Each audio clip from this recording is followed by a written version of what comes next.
porciones bien conocidas. Efesios capítulo 6 y versículo 11. Efesios 6, 11. Vestíos de toda la armadura de Dios, para que podáis estar firmes contra las acechanzas del diablo. Porque no tenemos lucha contra sangre y carne, sino contra principados, contra potestades, contra señores del mundo, gobernadores de estas tinieblas, contra malicias espirituales en los aires.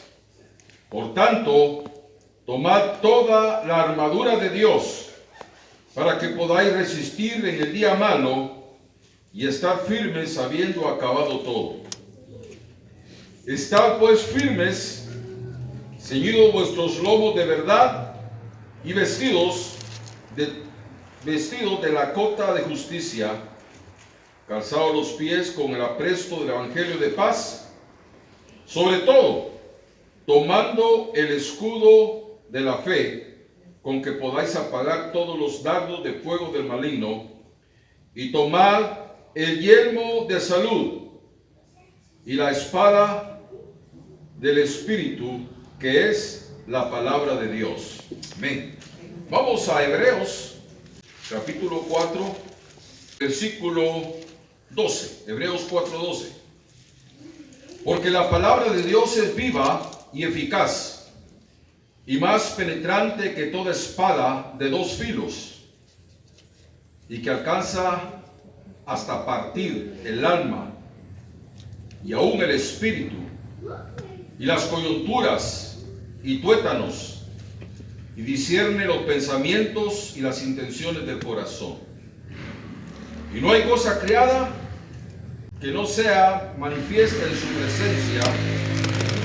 Antes todas las cosas están desnudas y abiertas a los ojos de aquel a quien tenemos que dar cuenta. Ahí nada más. Yo leí algo que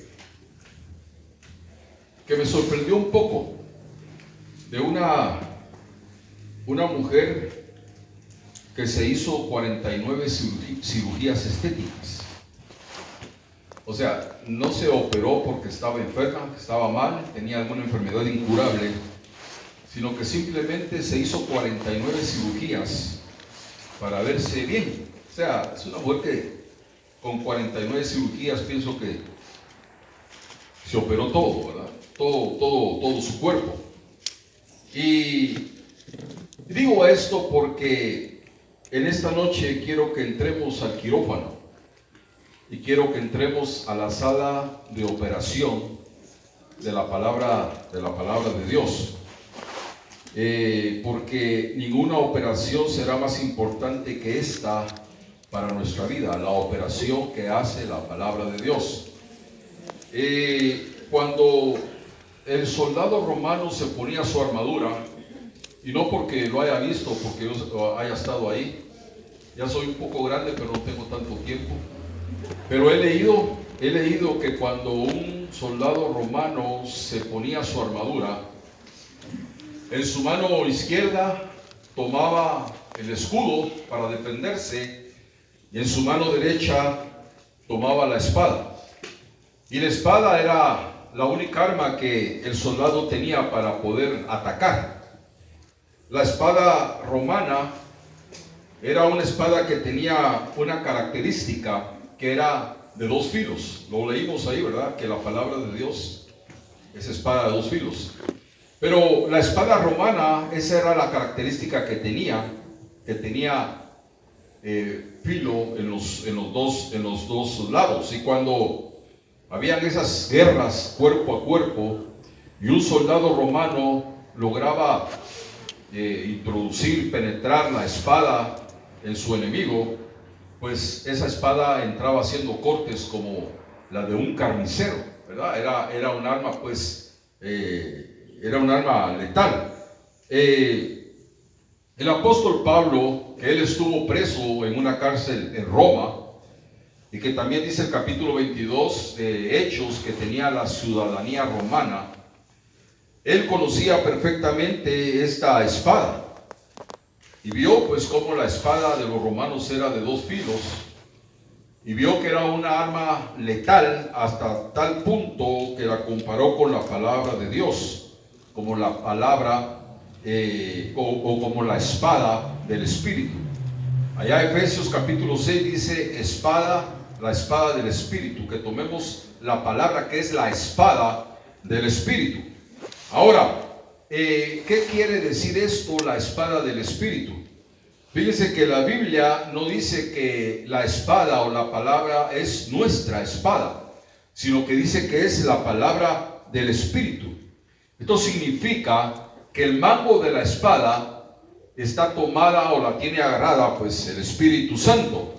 Y la única manera en que la palabra puede obrar, la única manera en que la palabra puede ser viva y es eficaz y sea eficaz, es que sea manejada por el Espíritu Santo. De manera que cada vez que, hermanos, nosotros utilicemos la palabra de Dios, debemos de estar seguros que esa palabra está en las manos correctas, en las manos del Espíritu Santo. Hay 2 maneras en que la Biblia o la palabra de Dios puede ser un arma en nuestras manos. Y una de ellas es cuando peleamos, ¿verdad?, contra nuestros enemigos, cuando atacamos a nuestros enemigos espirituales, cuando atamos y ligamos a nuestros enemigos, cuando reprendemos a nuestros enemigos, la palabra se convierte en un arma. Por eso es que cuando se ora por alguien en una liberación, lo mejor que puede hacer el que está orando es ministrar la palabra, porque la palabra es la que liberta, ¿verdad? No son los gritos, sino que es la palabra de Dios, la espada del Espíritu. Y cuando se aplica la palabra, hermanos, eso es lo que vence al enemigo. Y para eso, hermanos, la Biblia puede ser una espada para nosotros y también puede tornarse una espada cuando evangelizamos, porque esta palabra tiene el poder, la autoridad de destruir, de deshacer cualquier velo, ¿verdad?, de tinieblas que se haya puesto sobre la persona a la cual pues le estamos ministrando salvación. Pero hay otra forma, hermanos, en que podemos ver la palabra de Dios, y la palabra la podemos ver como un bisturí. Yo creo que, bueno, aquí todos sabemos lo que es un bisturí, ¿verdad? Un bisturí es un cuchillo pequeño que lo usan los doctores, bien afilado, y lo usan para hacer incisiones, lo usan para cortar. Y la palabra de Dios, hermanos, dice, ¿verdad?, en la Biblia lo hemos leído, que la palabra de Dios es viva. No es una palabra muerta. La palabra, cuando se dice, cuando nosotros decimos palabra de Dios, se está refiriendo a la revelación hablada, ¿verdad? Dios habló en muchas ocasiones revelando su palabra. También cuando hablamos de la palabra de Dios, podemos hablar acerca de la revelación progresiva, porque hasta el día de hoy la palabra de Dios se sigue revelando. Hasta el día de hoy Dios se sigue autorrevelando, porque la palabra no es más que la autorrevelación de Dios, ¿verdad? Pero la revelación de Dios no solamente fue en el Antiguo Testamento, no solamente, vuelvo a repetir, hoy, ¿verdad?, como la revelación progresiva, sino que, hermanos, en esta revelación está incluido lo que Jesús enseñó.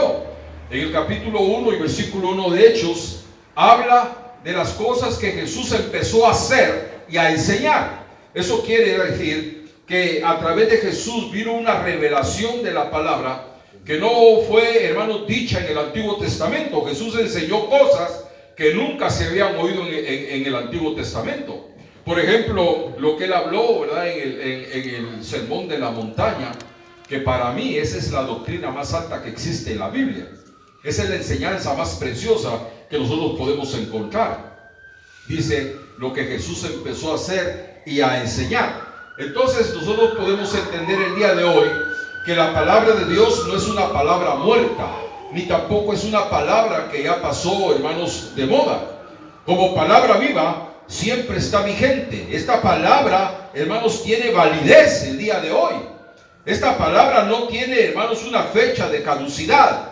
No tiene una fecha, hermanos, en que se va a terminar.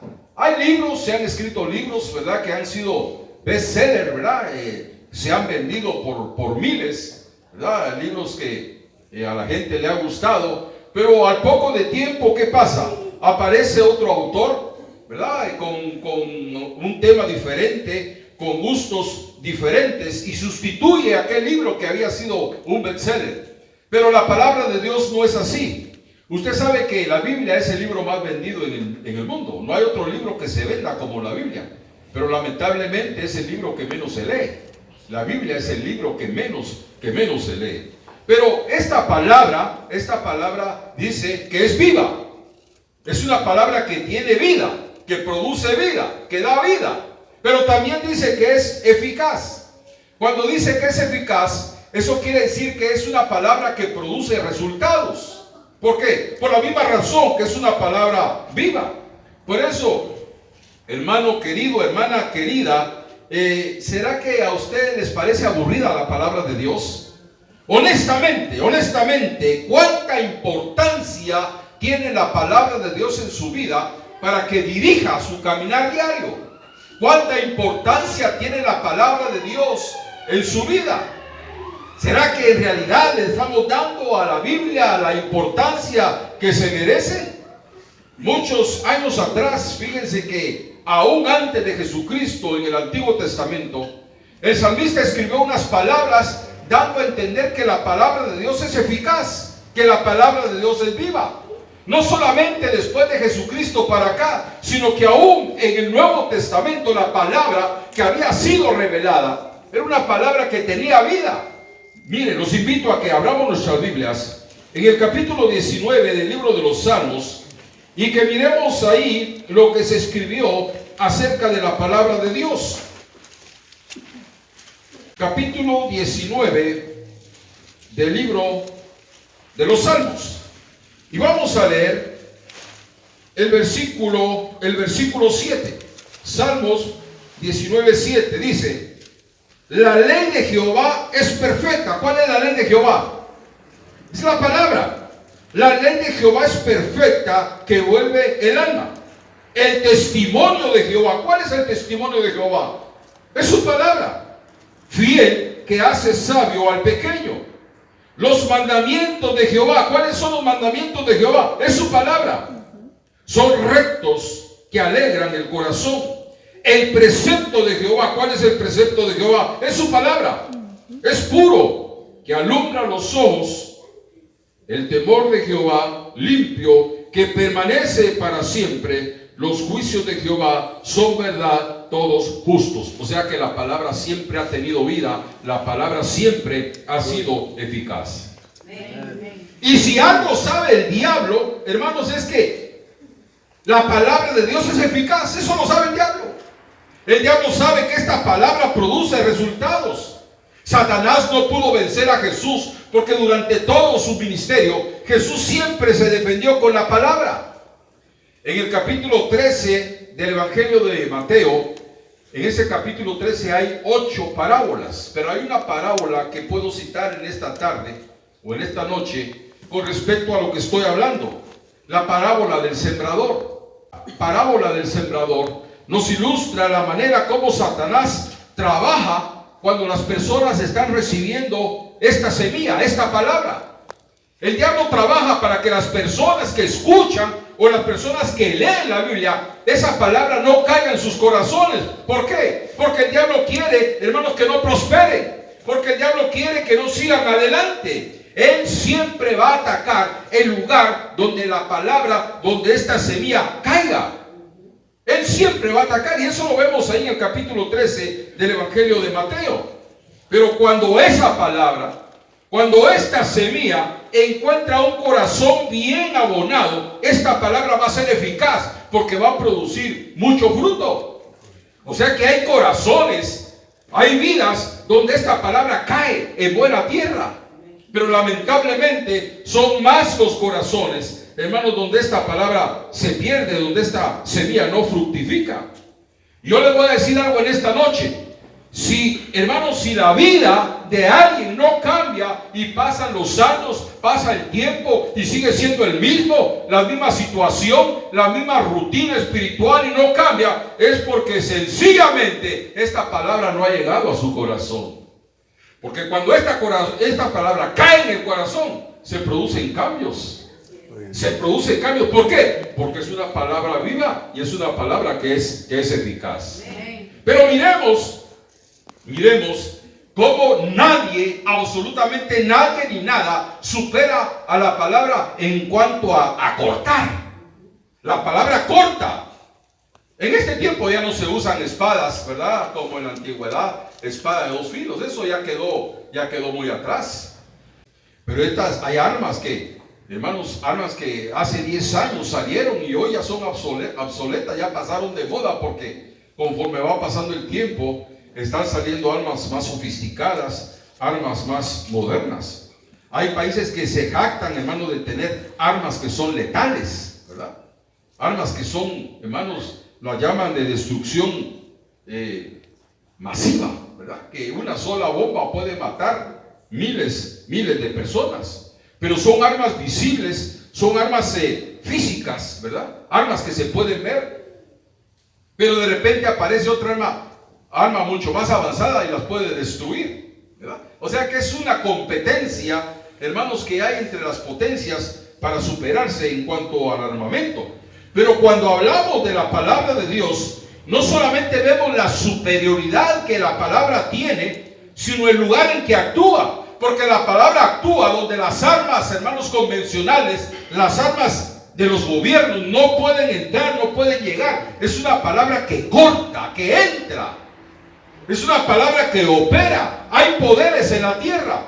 Porque el pecado es un poder. La carne es un poder. El diablo es un poder. El mundo es un poder. Son potencias, hermanos, espirituales. Y no hay ninguna arma, hermanos, material que pueda destruir a ninguno de estos enemigos. Hermanos, aunque explotaran 5 bombas atómicas, eso no va a destruir el pecado.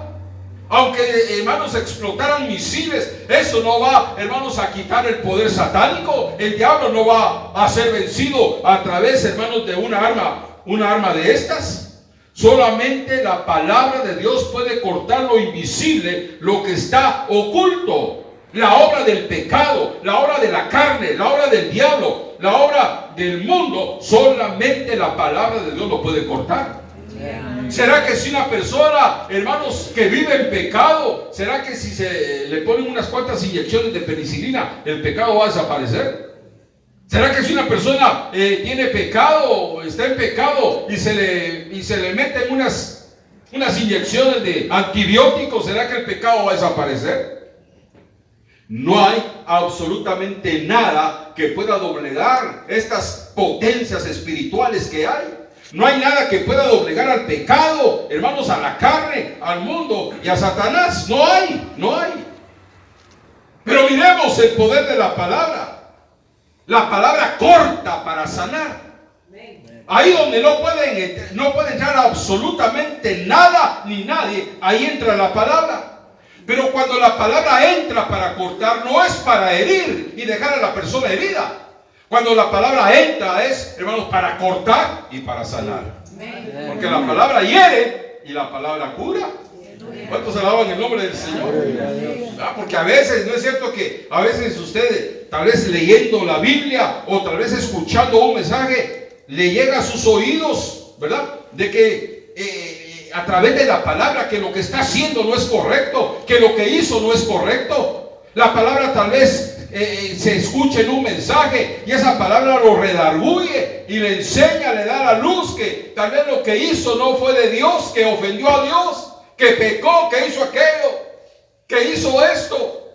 Y la palabra le enseña, le alumbra que no es correcto y tal vez en el momento se siente mal, se siente redarguido, se siente quebrantado porque reconoce a través de esta palabra que ofendió a Dios. Y en el momento que la palabra le alumbra, tal vez lo hiere porque sabe que hizo algo mal. Pero ahí está la palabra, no solamente quitando, cortando lo malo, sino que también sanando. Ese es el poder que tiene la palabra. El propósito de Dios al cortarnos, hermanos, es para sanarnos, no para dejarnos heridos. Uno le falla a Dios. Yo tuve mi tiempo negro cuando era joven. Yo les he contado en muchas ocasiones que yo me iba al cine en las tardes. A mí me gustó mucho el cine, y yo me iba al cine, y yo, si podía, todos los días iba al cine. Aquí a este cine iba a ver una película, allá al otro, y hasta que llegaba un momento, porque a veces las películas tardan días, ¿no?, en los cines. Llegaba un momento que ya no había en Guatemala, en la capital de Guatemala, un cine que yo pudiera ir a ver una película nueva, porque a todas me las había echado. Me quedaba ahí, hasta me sentía mal porque no tenía para ir a ver. Y en una ocasión, siendo yo bien jovencito, en mis 17, 18 años, estaba orando por una hermana en liberación, y se manifiesta aquella hermana, pues, se le manifestó el demonio. Había llegado muy necesitada, y cuando se le manifestó el demonio me dijo: ay, Wilito, me dijo, porque el demonio es bien cariñoso, ¿eh? Ay, Wilito, me dijo, yo te conozco, me dijo. Cuando me dijo así, yo paré, ¿verdad? Y yo, porque el diablo es mentiroso, ¿verdad? A veces acusa y es una mentira. Ay, Wilito, me dijo, yo te conozco, me dijo. Entonces yo paré y me quedé callado, porque ella estaba bien manifestada. Y me dijo: cuando te reías allá en el cine, me dijo, oiga, cuando te reías allá en el cine, yo atrás de vos me carcajeaba de vos. Yo estaba detrás de vos y me carcajeaba de verte. ¿Cómo te alegrabas ahí en el cine? Y yo dije: bueno, de verdad que este sí es el puro diablo, porque ella no sabía eso. ¿Usted cree que yo salía del cine y yo le iba a contar a todos a la iglesia que venía del cine? No. ¿Cómo supo ella eso? Porque el diablo lo conoce a uno. No hay absolutamente nada que uno pueda hacer en oculto que el diablo no sepa. El diablo lo conoce. Por eso digo que Satanás es un poder. Es que Satanás tiene poder. Él, como Luzbel, cayó, pero ese poder no le ha sido quitado. Él tiene ese poder. Entonces, ¿qué es lo que hace? Induce, ¿verdad?, a las personas máximas, a los que tienen conocimiento, los induce a lo malo. Entonces, el pecado es como un cáncer. El pecado es como un cáncer que entra en una persona y va creciendo y va creciendo. Si a ese cáncer, ¿verdad?, no se le para, si a ese pecado no se le para, entonces ese pecado produce un daño terrible, tremendo. Porque empieza, hermanos, a dañar el alma, a dañar la conciencia, a dañar el corazón. Y como un cáncer que es el pecado, si no se le pone un freno, si no se le pone un hasta aquí, el final puede ser fatal. Porque recuerden que la Biblia dice que la paga del pecado es muerte. Entonces, gracias a Dios que tenemos esta palabra que nos indica, ¿verdad? Es que la palabra es como un semáforo. Se pone en verde, ahí vamos, ¿verdad? Bien. Pero de repente se pone la luz amarilla, cuidado, hay peligro adelante, cuidado, ten cuidado, abre bien los ojos, abre bien los oídos, abre bien tu entendimiento, porque hay un peligro adelante. De repente la luz se pone roja, no pares, no camines, un paso más y estás muerto, un paso más y pecas, un paso más y te pones en contra de Dios. La palabra es como un semáforo que nos avisa, que nos advierte. Entonces, hermanos, la palabra de Dios como bisturí tiene el poder de cortar cualquier cáncer y cualquier tumor que pueda haber en las vidas. Ese es el poder de la palabra de Dios. La palabra opera y da vida ahí donde primero mató, porque a veces a veces duele la palabra. Mire, a veces yo estaba sentado ahí, hermanos, ahí oyendo el mensaje. Y a veces los mensajes salían y yo sentía que me daban una paleada, ¿verdad? Pero era mi situación, pues. la forma en que yo estaba llevando el evangelio. No podía estar, es que era imposible, no podía estar con un pie en el mundo y con otro pie en la iglesia, con un pie bien y con el otro malo, no. Por eso la palabra le dice a uno que se decida, ¿verdad? Pues estamos bien con Dios, o nos volvemos apóstatas. Pero la palabra es bien clara. La palabra es bien clara. Entonces, si queremos que esta palabra nos sane, entonces tenemos que dejar que la palabra nos corte y quite todo aquello que no es del agrado de Dios. Y no debemos de temer a ser heridos por la palabra, porque esta misma palabra nos va a sanar.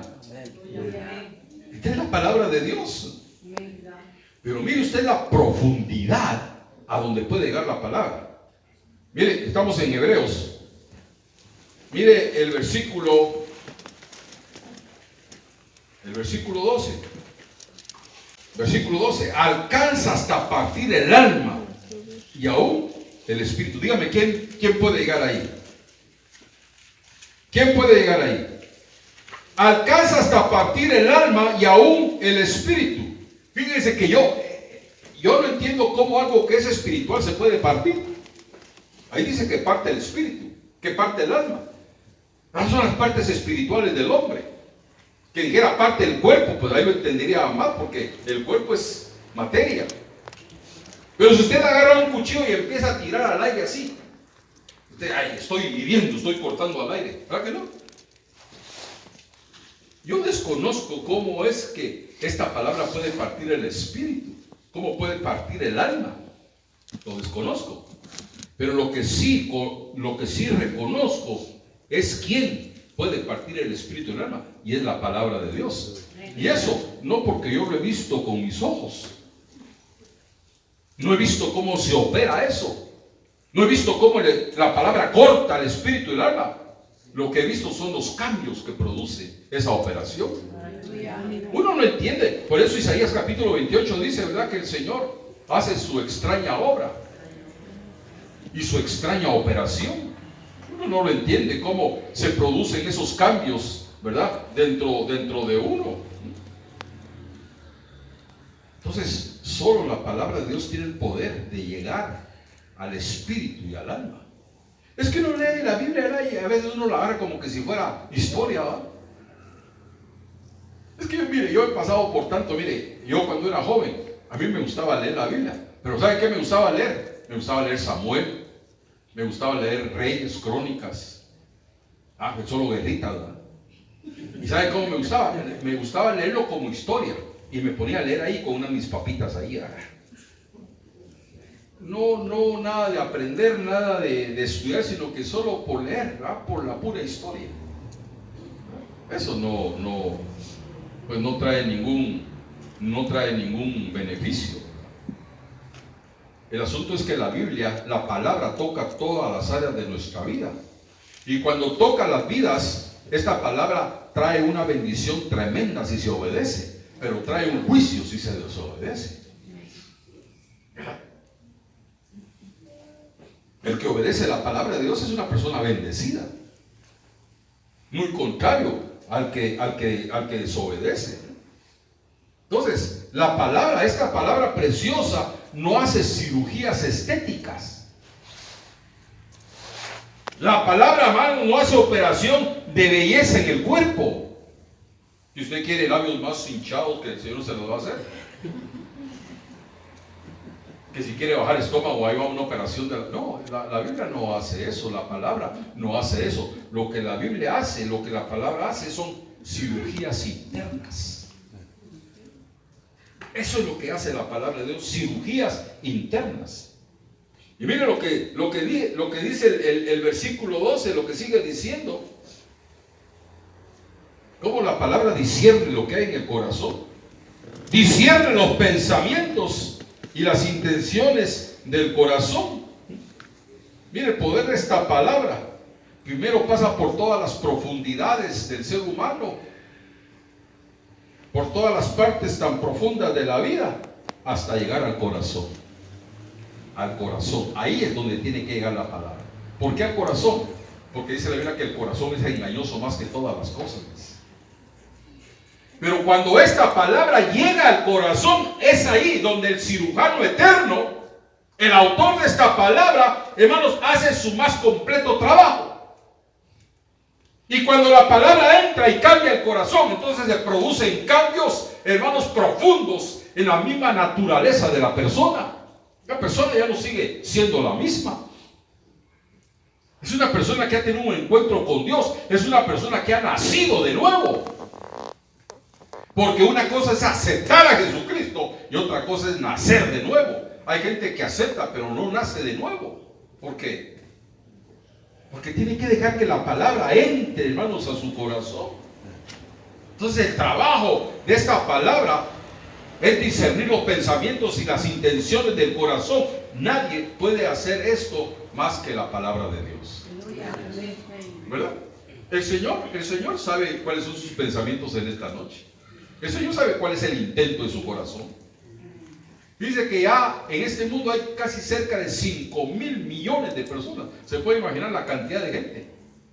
Ya cerca de, no sé si ya llegaron, 5.000 millones de personas. Si uno mira un estadio lleno con 50.000 personas, es un gentío. Ahora 5.000 millones de personas. Y cómo Dios sabe y conoce los pensamientos de cada uno y las intenciones del corazón. ¿Cómo Dios lo sabe? ¿Será que Dios sabe lo que usted piensa? Claro que sí. Claro que sí. Pero fíjense que es que el pecado es tan tremendo. Cuando el pecado no se para, cuando no se busca la reconciliación, el pecado va creando en la persona, hermanos, la idea de que siempre va a poder engañar a los demás. ¿Va? Yo puedo engañar a cualquiera, usted puede engañar a cualquiera. Y el diablo va creando esa idea de confianza, ¿verdad? De que así como estoy bien. Y así como estoy llevando el evangelio, estoy bien. Y le hace creer a la persona de que siempre se va a salir con la suya. Pero dígame, ¿cómo podemos engañar a Dios? ¿Cómo vamos a engañar a Dios? ¿Cómo lo vamos a engañar? El poder de la palabra de Dios es quitar del hombre, hermanos, ese dominio que ejerce el pecado. Ese dominio que ejerce el pecado, hermanos, que lo mantiene con una seguridad de que siempre se va a salir con la suya y que no va a haber consecuencias.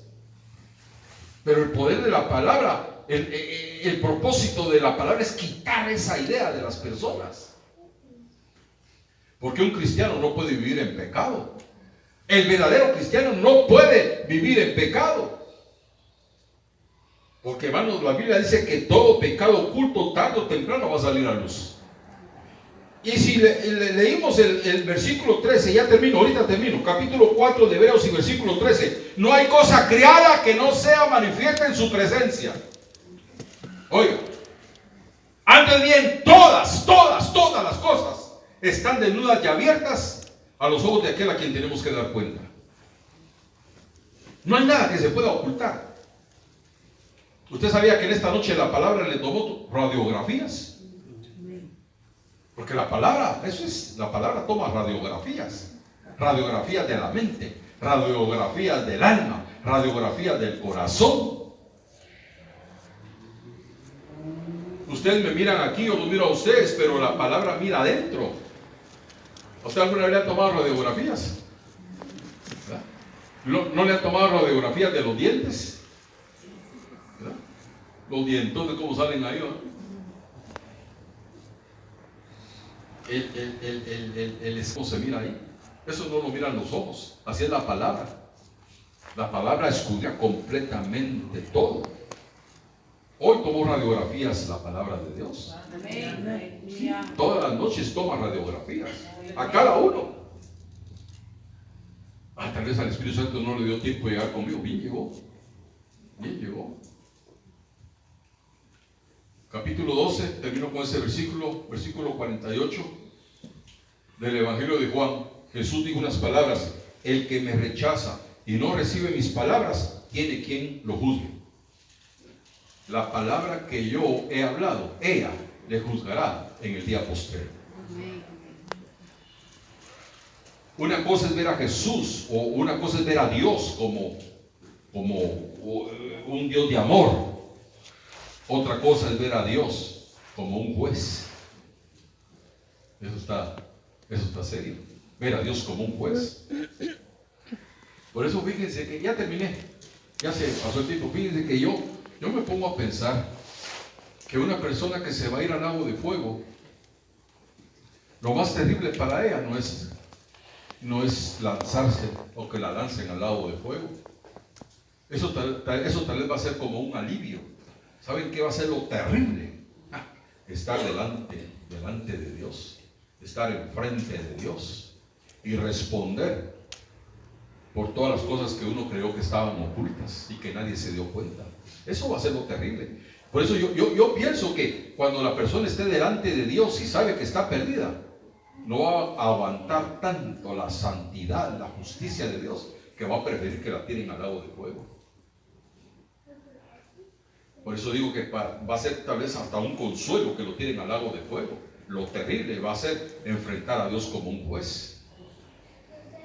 Pero gracias a Dios por su palabra, porque aquí están las normas, las reglas, cómo podemos vivir para agradar a Dios. Que Dios bendiga este mensaje, que Dios bendiga su palabra. Amén.